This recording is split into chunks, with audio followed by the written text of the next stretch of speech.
Hello and welcome back to Things I Don't Like, the show where I talk about things I don't like. On today's episode, we're going over 3 things I don't like, as with every other episode. But I thought I'd clarify that for some of you who might not know. Alright, number 1 today. The way vacuum is spelled. 2 U's in a row. Kind of weird, right? Plus, I always forget which letter is the double letter, which is actually pretty common for me. When there's a double letter, word, I always confuse it and think the double letter is a different one of the letters. So then I spell something wrong and it looks really stupid after I spell it wrong. I used to do that a lot more when I was younger. It doesn't happen as much now, but from time to time it happens. But point of this is I always think vacuum is spelled with 2 C's and 2 U's. But you just never see a double U. A W. Oh. That's funny.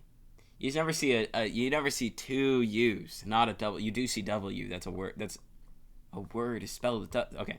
That's a letter. That is common. But W as in 2 U's you don't see very often. I don't think I had to clarify that as much as I did. But yeah, don't like the way vacuum is spelled. Just too confusing. Too confusing. And I looked it up, by the way. The word comes from the Latin word vacus, which means empty. Which I understand for like a vacuum, as in like a room that's a vacuum where they like test stuff. Like if I were like, oh yeah, in a vacuum that would work, like some physics thing. But with like a vacuum, like a and the dog is like like that kind of thing. That doesn't make any sense. Why is that empty? I guess you're emptying the carpet or whatever, but then and you have to empty the thing, but you still it's more like when I think of vacuum I think of like suction. It's just I don't think of empty. All right, number 2. Moving. Guys, I am going to college in like a few days. I'm not telling you where I'm going. Some of you might know. I don't know who knows. I've said it a few times throughout history on accident. But if you do know, don't tell anyone. And if someone tells you, forget it. But I'm going back to college. I already went to college for a year. Some of you might remember when I was there and made videos. That was only like 3 months ago, so not that long ago. But I did grow this channel a lot during summer. For those of you who don't know, I focused this whole summer on growing this channel, and I gained like over 1,000 subscribers, which is pretty good, and it got a ton of watch hours, stuff like that, all the stuff I need to be growing. But didn't accomplish the goal I set out to accomplish. It's hard to justify how much time I put into it, but I'm still proud of it a lot, and I'm glad you're all here. I always say this, but I appreciate you more than you know. But the point of this is I'm moving, and moving sucks, guys. You have to like coordinate with your roommates, all the stuff you're bringing, and anything you forget to bring, anything you don't bring, you have to pay for, and you have to split 4 ways. So I'm living with 3 other people. So if I'm like in this catch-22 because they're also not telling me what they're bringing. They like some of them are, but others just like aren't contributing.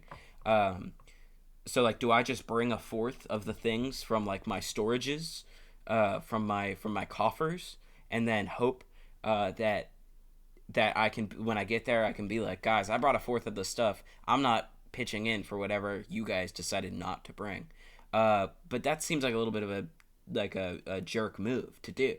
And then the other thing I could do is like bring a few things and then have to chip in, and it's just annoying. It's just annoying, guys. I hate coordinating this.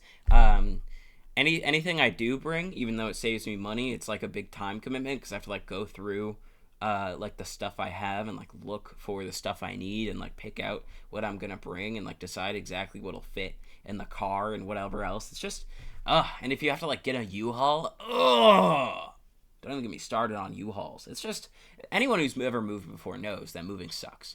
But I'm doing that, and then I also had to sell my car. Selling your car, dude, selling your car sucks. You have to like bring it places, pay money, get it cleaned, get its like like maintenance all good, you end up paying all this money, and then you sell it, and then you get like even if you sell it for a good price, you've sunk like a good amount of money into it already.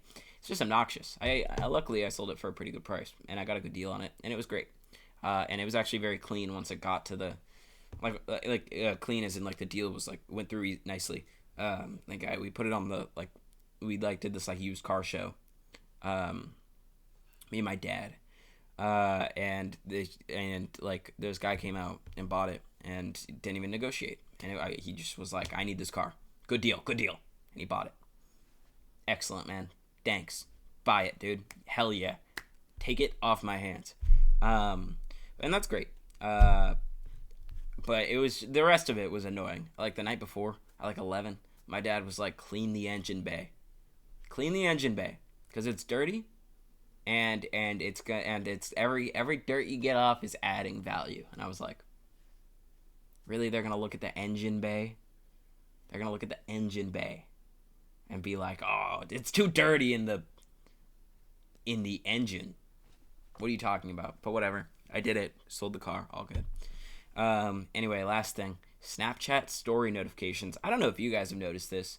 Dude, Snapchat has been getting real bold with their notifications recently. They send you a story notification from someone you haven't talked to in 10 years. And then they have the audacity to leave it on your notifications page. I know this is only for people who have Snapchat and probably an iPhone. But listen, they leave it on your notification page until you either clear it or open it. And it is so annoying. And they've gotten so bold that they'll be like, oh yeah, this person you haven't talked to in 10 years added a story. Jason, come check this out. Like, Jason, look at this. And they act like the person who posted the story had that as the title. And they don't, because I haven't talked to them in a long time. They don't have my name on there, I know for a fact. But it's like when a Twitch streamer adjusts their notification to be like, they want you specifically to join their stream. I used to do that because it would give me more viewers, and that's awesome. Plus, it is a good icebreaker. Someone would join and be like, why did you want me here? I'd be like, I don't know, you're awesome. Anyway, it's just been bothering me a lot recently. I hate them. I know I can turn them off probably, but a long time ago, that's the thing. A long time ago, I already turned off all of my Snapchat notifications, except for like messages. So now all of a sudden, they've grouped this kind of story posting, this kind of story notification in with one of the other notifications that was important that I didn't turn off. So I gotta go through and find wherever, or they added a new one. I gotta go through and find whatever that is. And that's, man, shut up, Snapchat. You're not relevant, all right? Get over it. How about that? Yeah? All right. I also don't know if that's just a me thing, but whatever. Anyway, final thing today. Like I said, I'm moving, and many of you watch my streams. My streams will, my schedule overall will have a significant adjustment period, followed by a permanent schedule adjustment. I plan to stream 2-3 times a week still. Don't know how possible that's going to be, but yeah, we will see. I want to keep growing this channel throughout my college career because this is what I really, really, really, really like to do. I also like to do the stuff I'm studying in college. I'm studying psychology, but I like this more. This is my favorite thing ever in the world, and I hope you guys keep enjoying it because it's literally making my dream come true. So, thank you so much for watching, for realsies, and I'll see you next time. I appreciate you a lot. Bye.